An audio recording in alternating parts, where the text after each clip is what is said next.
Chapter 18. Structure of Sentences. Let's learn structure of sentences. A sentence is a group of words that possesses communicative meaning and a grammatical structure. A sentence is the basic unit of language that expresses a complete thought. The way a sentence is arranged grammatically is called sentence structure. The basic structure of a sentence is subject plus verb plus object. There are two parts of a sentence: subject, predicate, verb plus object. A complete sentence has at least a subject and a main verb to state, declare a complete thought. For example, Adil walks. Here in this sentence there is no predicate, but it conveys a complete meaning. The main verb convey the action that the subject is doing in the sentence. In English, the first word of a written sentence begins with a capital letter. At the end of the sentence, there is a full stop. Subject. The subject of a sentence is the person, place, or thing that a sentence is about. It is always a noun or a pronoun. For example, Father is calling me. In a long sentence, identify the verb and ask who or what before it. For example, last night the rain came pouring down the hill slopes. In the above sentence, came is the verb and the rain is the subject. In some sentences, the subject may come after the verb. These are mostly sentences that begin with the word there. For example, there are countless mountains on the west coast. In the above sentence, are is the verb and countless mountains is the subject. In some sentences, the subject is not given. These are imperative sentences where the subject you is implied but not given. For example, you sit at that place. Remember, ask who or what before a verb and the answer you get is the subject of a sentence. Attribute of the subject. Subject word is the most important word in a subject. It can be qualified by an adjective or another word that serves as an adjective. The word that qualifies the subject is called the attribute of the subject. For example, the naughty dog chewed up my slippers.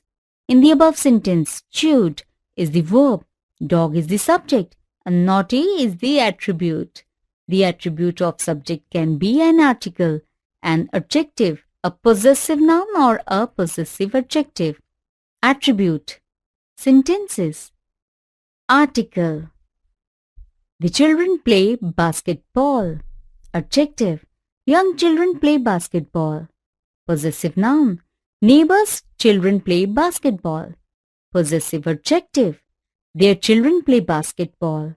In the above sentences, all the highlighted attributes modify the subject children. Predicate. The predicate of a sentence is the part that tells about the subject. It usually follows the subject and tells us something about it. It contains the verb, direct objects, indirect objects, and various kinds of phrases. For example, Rohan has come back from the playground. I have never cooked before.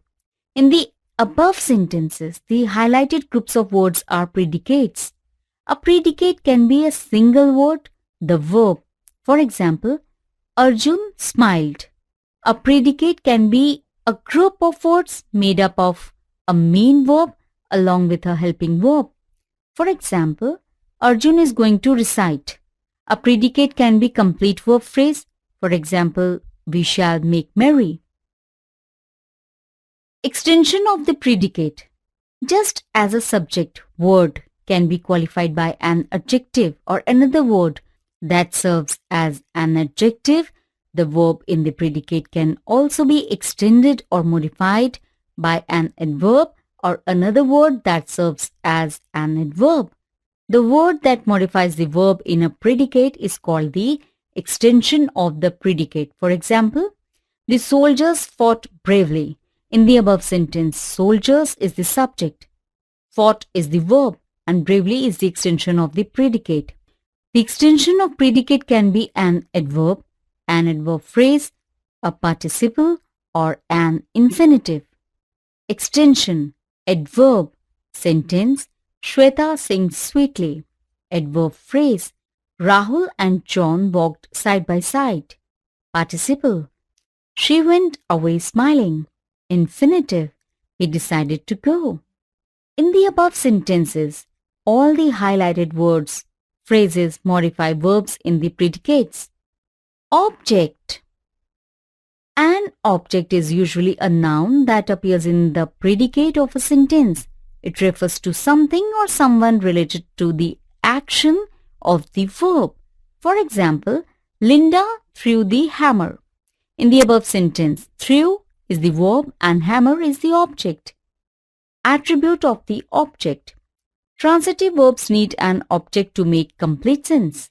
Just like a subject word, object word is qualified by a noun or another word that serves as an attribute.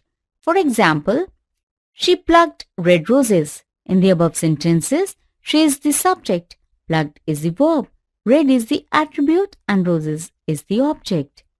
An object in a sentence may be direct or indirect. A direct object answers the question what or whom after a verb. For example, the school presented a trophy. In the above sentence, presented is the verb and trophy is the direct object. For example, he repaired the car. In the above sentence, repaired is the verb and car is the direct object. An indirect object answers the question to whom, for whom, or for what. It cannot exist without a direct object in the sentence. For example, the school presented Arjun with a trophy. In the above sentences, presented is the verb, trophy is the direct object, and Arjun is the indirect object. For example, the company sent him for training. In the above sentence, sent is the verb, him is the indirect object, and training is the direct object. Let's learn complements. We have learned the transitive verbs need an object to make complete sense. The word which is needed to complete the meaning of a sentence is called a complement. Complements ensure understanding. They are of two types: subjective complement, objective complement. Subjective complement. A subjective complement is a word or phrase that describes a subject. It can be an adjective, a noun, or a pronoun. For example, Julie is smart. Adjective. Are you sure? It is her. Pronoun. Sharad is a manager. Noun. Objective complement. An objective complement tells us about the object of a verb. It is required to complete the meaning of the predicate. For example, his name is Ravi. Noun. The day is hot. Adjective. The books are kept here. Adverb.